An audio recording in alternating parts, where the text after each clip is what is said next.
Bom dia, turma. Então vamos dar prosseguimento à nossa aula de hoje e nós vamos falar sobre três teorias importantíssimas, que é o liberalismo, a globalização e o neoliberalismo, né? Que são três teorias hoje que fazem parte do quê?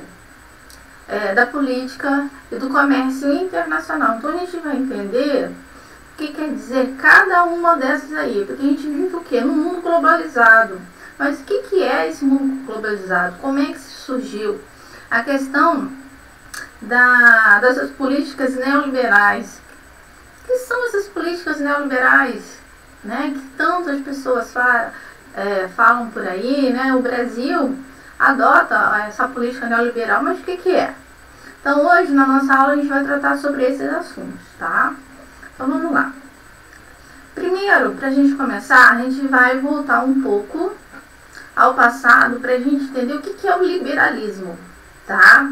O liberalismo, ele é o quê? É um conjunto de teorias políticas e econômicas que tem como principal, né, o princípio que a defesa da liberdade econômica, tá? Ele o quê? O Estado tem que ser laico, da questão da religião. Então, a religião, tá? Ela não pode intervir aonde? Tá? Na economia, tá?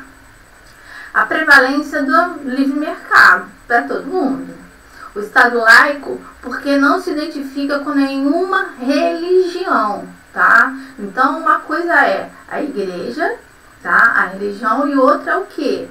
É o Estado, né? São os políticos, porque antes era tudo junto, né? Nas monarquias, nos estados absolutistas, era uma coisa só. Então, o liberalismo, ele prega o quê? A desunião disso daí, tá? O Estado não intervencionista, porque critica o controle que as monarquias absolutas exerciam sobre a economia, tá?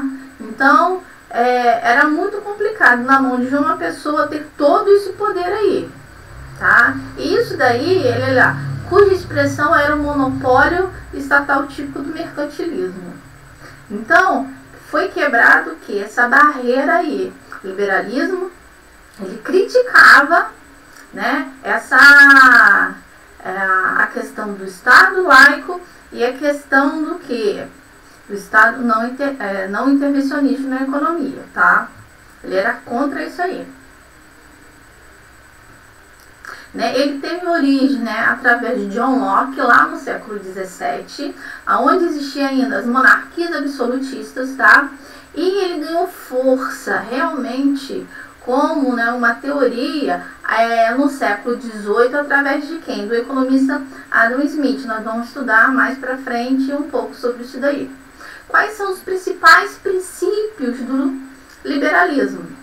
A defesa da propriedade privada, o livre mercado, a igualdade perante a lei. A economia de mercado supõe ainda a defesa da propriedade privada, dos bens de produção e a garantia do funcionamento da economia a partir do princípio do lucro e da livre iniciativa, o que valoriza o espírito empreendedor e competitivo. É questão do seguinte: o Estado não pode mais intervir, porque antigamente as coisas eram do Estado, agora não. O liberalismo, ele prega o quê? A questão da propriedade privada é da pessoa, tá? Tais alterações provocam a nítida separação entre o público e o privado, entre a questão do quê? O que é o assunto do Estado, né? Que é a questão da esfera pública, e a questão da sociedade civil, que é o quê? A questão política, a questão econômica. Só que nisso daqui é o quê? É a questão Estado e a questão burguesia, tá? Vamos lá.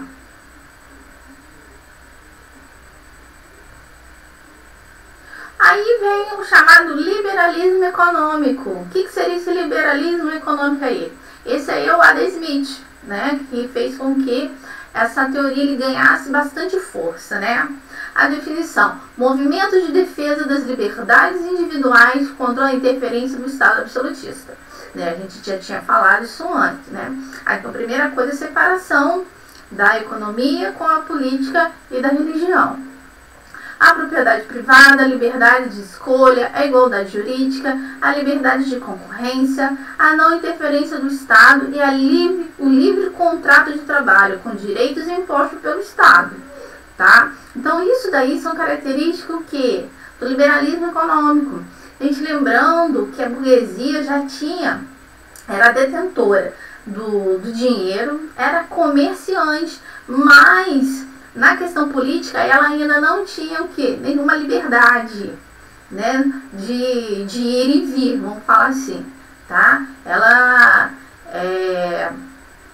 não tinha ainda aquele pulso firme que ela queria na época. Ela queria participar do quê? Das decisões políticas. As decisões econômicas eram dela, mas ela queria também estar ali para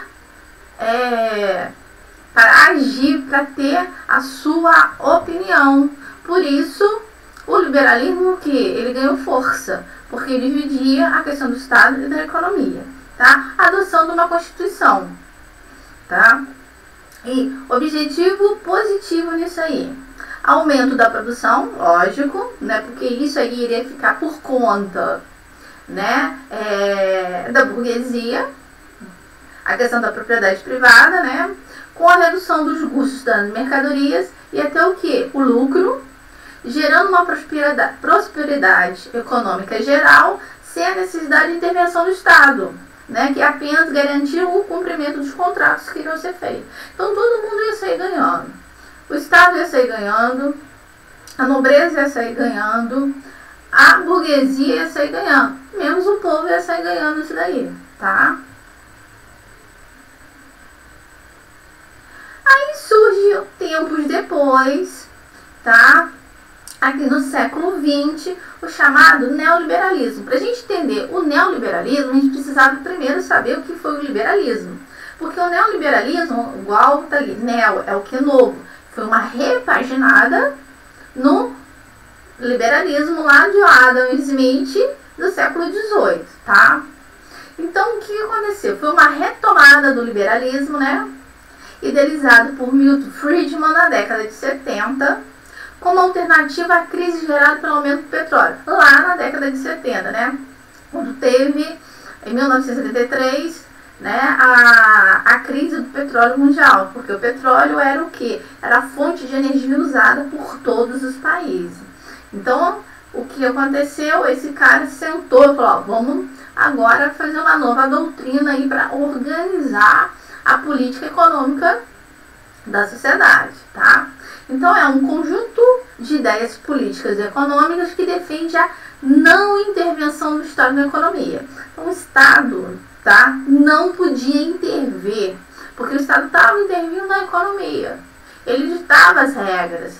Então, o neoliberalismo pegou o quê? Um dos princípios, né, principais do liberalismo é o quê? A não intervenção. Isso aí é a característica hoje do neoliberalismo em todos os países do mundo, tá? A gente vai entender isso aí. Quais são os princípios? A não intervenção do Estado na economia e a redução de sua interferência no mercado de trabalho. Então, o Estado cuida de uma coisa, tá? E as pessoas responsáveis pela economia cuidam disso daqui. O Estado mínimo, tá? Abertura da economia, as multinacionais. Então, vamos entender aí, quem que vai fazer, tá? Quem que vai cuidar da questão econômica? As multinacionais. Elas vão ditar regras do que vai ser produzido, aonde vai ser produzido, quem vai produzir e o preço, tá? As multinacionais são quem? A propriedade privada, tá? O fim do protecionismo econômico, né, que acontecia demais, a desburocratização da estatal, a privatização, né, defesa dos princípios econômicos capitalistas, absoluta liberdade de mercado, né, e a restrição à intervenção estatal sobre a economia, só devendo ocorrer quando for necessário. Então, o Estado ele só vai intervir, tá, quando ele for chamado. Caso contrário, tá, ele vai cuidar da política, tá? A economia é uma outra área que ele não deve se meter, ok? Vamos lá.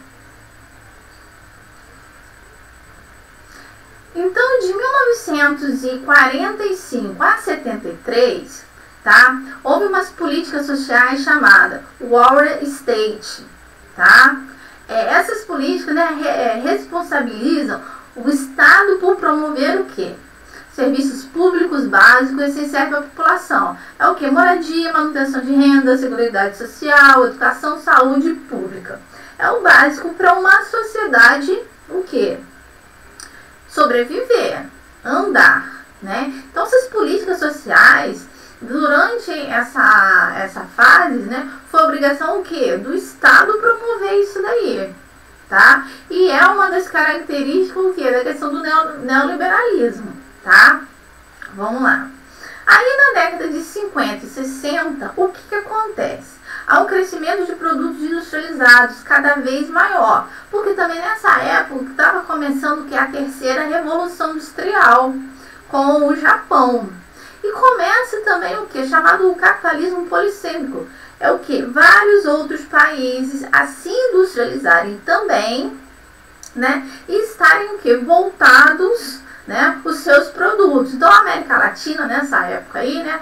Muitos países da América Latina começaram a se industrializar o quê? A partir dessa data. Então começaram o quê? A ganhar um outro foco. Seus produtos começaram o quê? Entrar no mercado e começaram o quê? A competir com os países ricos industrializados do norte, tá? Então, essa época aí, a década de 50 a década de 60, é chamado o quê? De anos dourados da economia capitalista. Então, gente, a industrialização estava bombando praticamente, né? Estava-se na segunda revolução industrial, né? Vamos pegar assim, a terceira estava nascendo e muitos países, né? Que tiveram a industrialização tardia estavam começando nesse processo aí. Então foi muito bom na questão do neoliberalismo aí, né? Aí surge a questão do neoliberalismo na política keynesiana. A política keynesiana é uma doutrina política econômica que defende que o Estado como agente ativo, tá? Contra o que? A recessão e o desemprego, tá? Então, porque também nessa época, né, as máquinas começaram a substituir o quê? O homem, né? A terceira revolução começa a dar as suas primeiras caminhadas. Aí, defendeu as políticas econômicas com vista à construção de um estado de bem-estar social, que estava o quê? Aflorando nessa época. Então, existiam duas vertentes aí. A da Welfare State vezes a escola austríaca, tá? Essa escola austríaca, tá? Da política neoliberalista, tá? Ela teve como seu principal líder, né?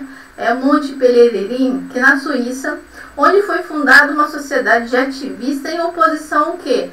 Essas políticas de bem-estar social. Eles achavam que isso daí não deveria existir, tá? Uma escola defendia que isso era importante nas políticas sociais. A escola austríaca falava que não, isso era besteira, isso era atraso da economia de um país, tá? Por eles eram considerados coletivistas e, em última análise, cerceadoras das liberdades individuais. Isso aí é muito do quê? Para fazer a dominação do coletivo, tá? Aí, por que o neoliberalismo, tá? O porquê dessa nova doutrina nessa época, tá? A questão da instabilidade econômica, que foi um dos principais fatores, né? Crise de 1973, a crise do petróleo, e depois teve uma outra crise do petróleo. Então precisava o quê? A economia, ela precisava se organizar. Porque a crise de 73 não atingiu somente um, dois, três países, não. Atingiu o quê? O mundo todo. Porque era a principal fonte de energia para tudo. Então, no fim da década de 70, né, e o início da década de 70, né, esse neoliberalismo ele começa o quê? Ganhar muita força. dois choques sucessivos nos preços mundiais de petróleo. Pelo endividamento excessivo que se submeteram os países subdesenvolvidos em seu afã de entrar e superar a crise petrolífera. Então, muitos países, né, que estavam na sua industrialização, no começo da sua industrialização, muitos outros países estavam em ditaduras militares, então começaram a pegar dinheiro, né, para crescer economicamente, até que aconteceu a crise do petróleo e eles começaram a endividar, né? Então, o que aconteceu? Muitos desses países aí não tiveram como pagar suas crises, e foi uma bola de neve muito grande. Ninguém tinha dinheiro para emprestar e eles tinham que pagar. Então, o neoliberalismo ele foi criado para isso aí, para segurar a questão da instabilidade econômica que estava acontecendo com todo mundo, inclusive com esses países subdesenvolvidos. Taxas de lucratividade continuamente decrescendo. Então, gente, as taxas iam crescendo cada vez menos. Crise no mercado de ações, especialmente nos Estados Unidos, que era a maior economia do bloco capitalista, tá? Alta contínua da inflação nos países desenvolvidos, porque isso não era uma coisa que acontecia sempre. Mas com a crise do petróleo, isso começou a ser uma coisa constante. Forte movimento contra as ideias keynesianas para reduzir a intervenção do Estado nacional da economia. A gente viu a questão aí das ideias keynesianas, né, que o Estado era um agente ativo, tá, contra a recessão e alto desemprego.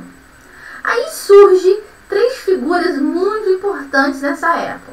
O primeiro país realmente a adotar a questão do neoliberalismo, né, que é o crescimento econômico com a questão do bem-estar social ali, foi o quê? Lá na Grã-Bretanha, quando a primeira mulher é eleita primeira-ministra, Margaret Thatcher. Então ela começa ali a política neoliberal. Com o tempo, outro presidente, só que americano, adota também essa política neoliberal, que é o Ronald Reagan. E depois, tá, o primeiro, não vou falar como o primeiro, né, mas assim, o primeiro e o último, né, vamos falar assim, foi o presidente que fez a questão da transição, né, da Alemanha ocidental para a reunificação, Helmut Kohl. Ele fez a questão também que adotou o neoliberalismo, né? Então foram três pessoas que realmente acreditaram, adotaram e conseguiram sair do quê? Daquela crise mundial que estava acontecendo, tá? As características do neoliberalismo: corte de gastos sociais. Esse corte de gastos sociais seria o quê? Educação, saúde, a questão da previdência que a gente viu ali, né? Aumento do desemprego, né? Desgaste dos sindicatos, liberdade do setor financeiro, que seria a área econômica aí, privatização das estatais, a primeira coisa para se pagar as dívidas, e diminuição dos salários. Então a gente vê ali um caos para tentar corrigir toda aquela instabilidade econômica, né? As características principais do neoliberalismo é isso daqui, né? Então quem é as pessoas que mais sofrem com isso aí são as pessoas mais pobres, lógico. Né? O modelo neoliberal que é adotado hoje no mundo, né? A não intervenção do Estado na economia e redução da sua interferência no mercado de trabalho. O Estado mínimo, abertura das economias das multinacionais, fim do protecionismo econômico, defesa dos princípios econômicos capitalistas e desburocratização estatal. Então isso a gente já falou, a gente comentou, né? Então eu não vou falar novamente. A gente terminou de falar sobre a questão do do modelo neoliberal. O que é o neoliberalismo, né? Aí a gente vai falar sobre a questão da globalização. O neoliberalismo e a globalização, eles estão muito unidos entre si. Porque hoje a gente vive o quê? Num mundo globalizado. Mas o que é isso aí, mundo globalizado? Tá? O que essa expressão quer dizer?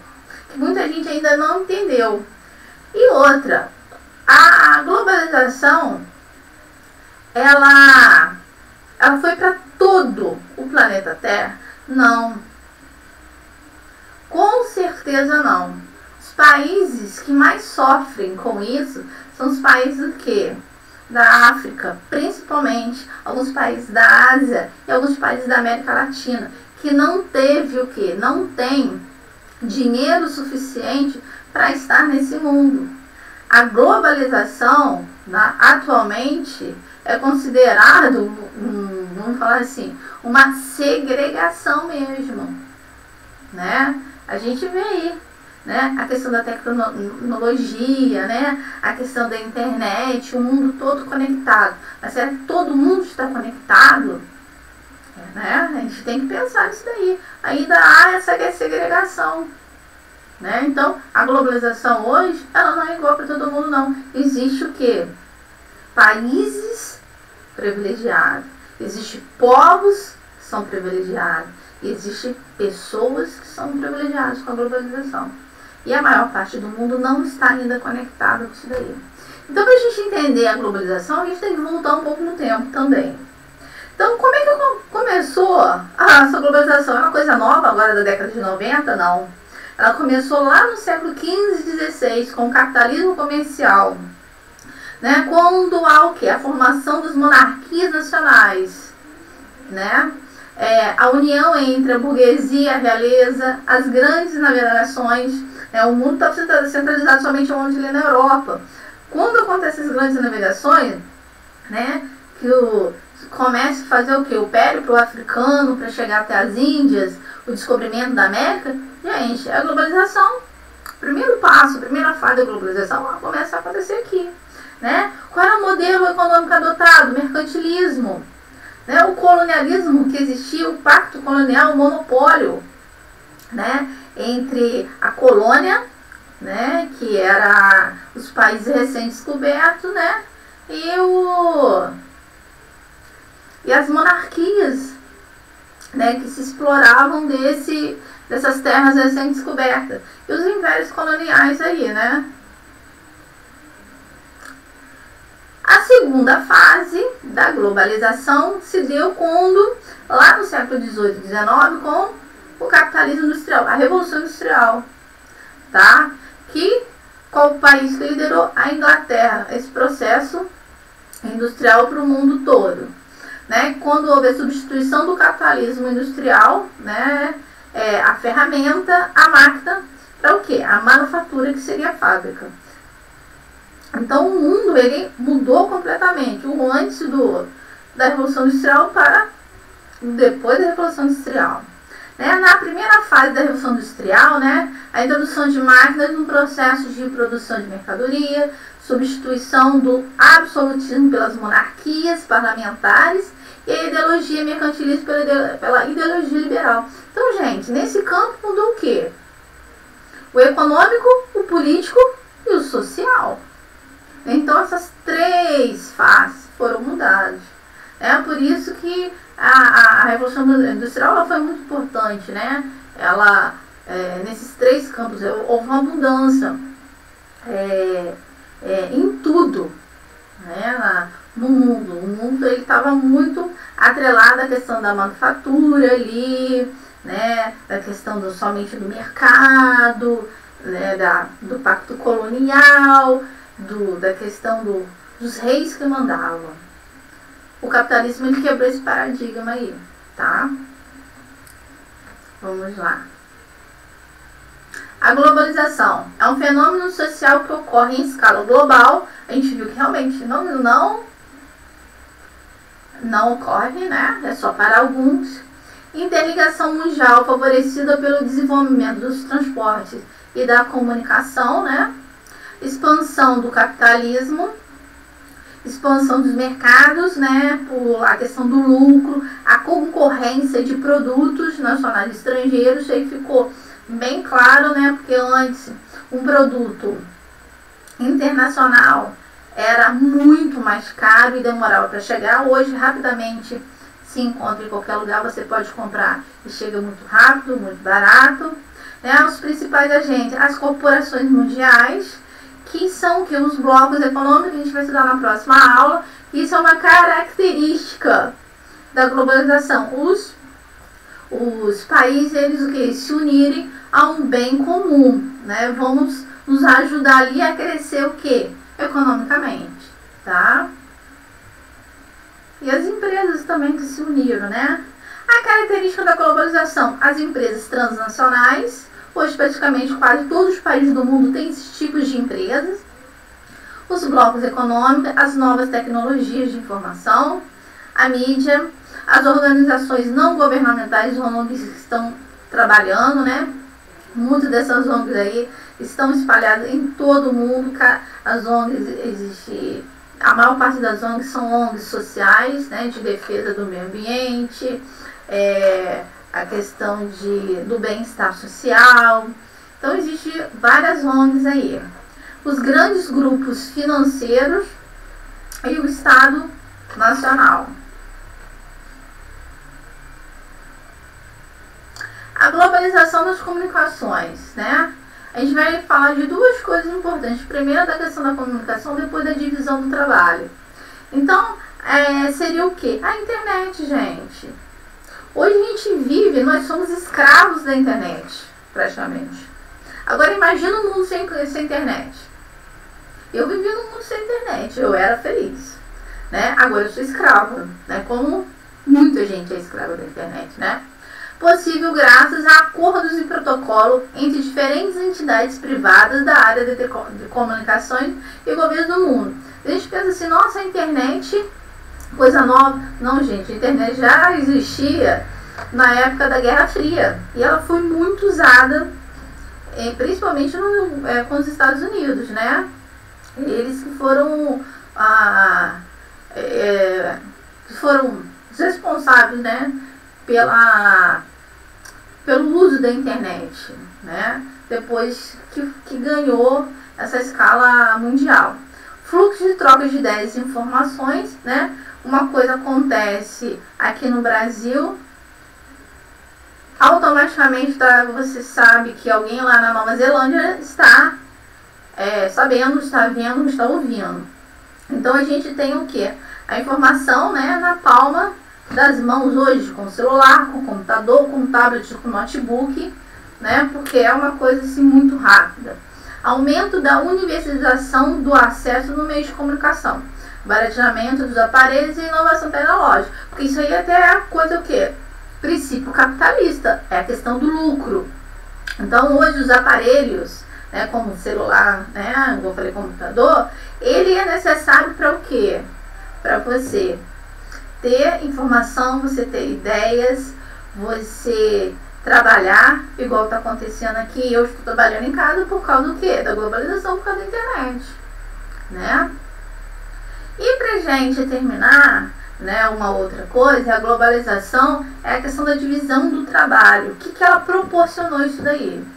Países com mão de obra mais baratas para a execução de serviços com a necessária alta qualificação, né? Então, já existia a questão da exploração, ela ficou muito mais forte, muito mais nítida, e ainda existe países que têm a questão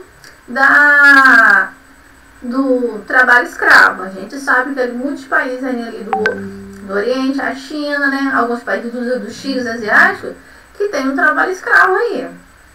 Produção distribuída em vários países por causa das transnacionais, né? Criação de um único produto, onde cada empresa cria uma parte, ou criação do mesmo produto em vários países para redução dos gastos. Isso aí é a questão das indústrias maquiladoras que a gente já estudou. E ganhar vantagem competitiva no acesso a mercados regionais, os blocos econômicos, ok? Então a gente viu né? Que a globalização, por um lado, ela é muito boa, mas por outro lado, ela é ruim, porque ela não atingiu ainda o que? Toda a população, ainda da questão que a desigualdade social que esse tipo, né, de doutrina, né, que ela provoca na sociedade em geral, né, o impacto que ela faz, ok? Então vamos lá. Então a gente fica nosso estudo por aqui hoje, tá? E eu aguardo vocês na nossa próxima aula, tá? Então tchau.